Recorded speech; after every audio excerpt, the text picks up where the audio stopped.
Is your video too quiet even when your computer volume is already maxed out?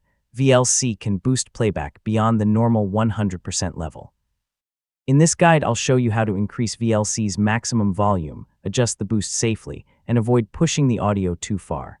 Let's turn it up. First, open VLC Media Player and go to Tools, then Preferences. VLC has simple and advanced preference modes, so we'll switch to the advanced settings for access to the maximum volume option. At the bottom of the Preferences window, select All instead of Simple. This expands VLC's full list of configuration options. From here, look for Interface, then expand Main Interfaces and select QT. Inside the QT interface settings, find Maximum Volume Displayed. This controls the highest volume percentage VLC shows in its interface. The official VLC documentation lists this setting as the way to change the maximum displayed volume. Now enter a higher value than 100, such as 125, if your VLC version allows it. Keep in mind that the exact maximum can depend on the VLC version and audio output.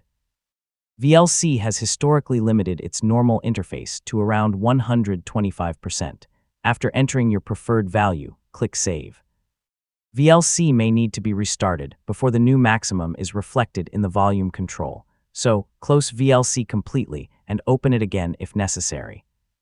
Now open your video and move the VLC volume control above 100%. You should see the higher range you enabled. If the audio still isn't loud enough, check your system volume and make sure the correct speakers or headphones are selected.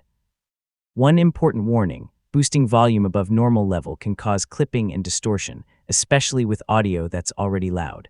If you hear crackling or harsh sound, reduce the VLC volume.